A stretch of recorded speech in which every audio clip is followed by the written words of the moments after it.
Quando o Uzui acaba cortando o pescoço da Daki, nós percebemos que ela não morre. Ela fica ali se debatendo, gritando, esperneando, até que o Gyutaro realmente surge.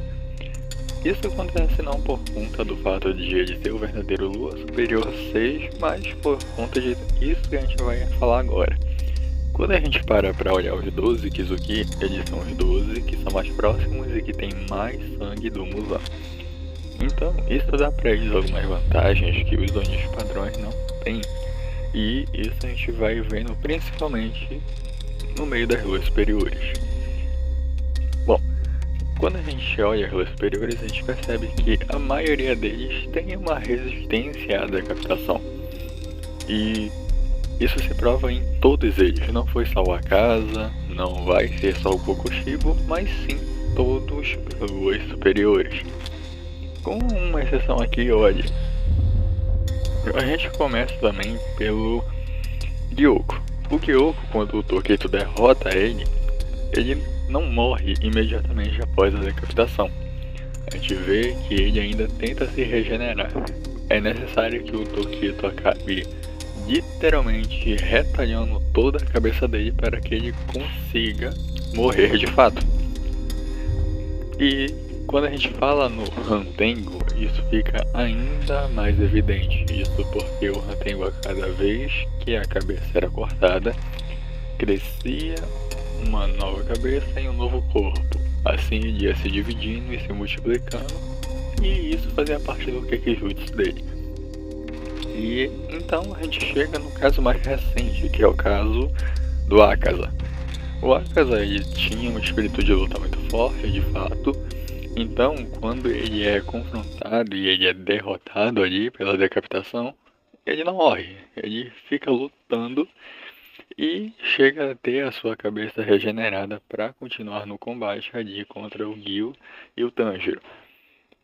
O único Lua superior com o qual a gente não vê isso é justamente o Doma, mas por conta do que aconteceu com ele. A gente viu que a Shinobu ela fez um plano muito mirabolante para poder encurralar ele, um plano que deu certo. E isso acabou fazendo com que ele não tivesse essa oportunidade de regenerar a própria cabeça ou impedir que ela fosse degolada.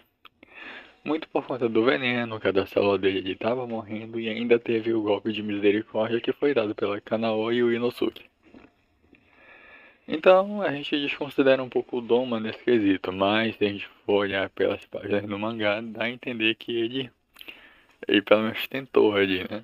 Ele tentou se regenerar, ele tentou decompor o veneno e ele permaneceu fazendo isso durante todo o conflito, todo o combate. E é claro, né, o caso mais peculiar que nós temos é o caso do próprio Kokushibo. O Kokushibo, quando ele tem a sua cabeça arrancada, ele regenera ela também, né? Ele para o sangramento e isso desespera tanto o Sanemi quanto o Gyomei. Mas não é só isso. Quando o Kokushibo ele acaba voltando, regenerando sua cabeça, ele também assume uma nova forma de combate e uma forma que acaba fazendo com que ele fique meio surpreso e tenha um pouco de nojo dele mesmo.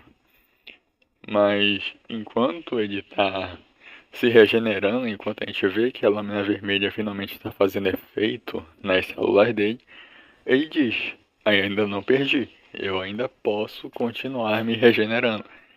Só que, enfim, o Gyomei acaba decapitando ele de novo, o Sanemi continua atacando o corpo dele, e eles ficam assim até ele virar cinzas de vez, assim derrotando o Lua Superior 1. Quando a gente fala no Muzan, então, esse caso fica ainda mais evidente. Ou seja, se a gente for parar por cima e tirar alguns casos, como o do Doma e do Kaigaku, realmente todos os Luas superiores tinham ali a sua imunidade à decapitação. Eu espero que tenha gostado desse vídeo. Se gostou, curtiu, comenta, compartilha. Se tem uma opinião diferente, comenta também. E até o próximo vídeo.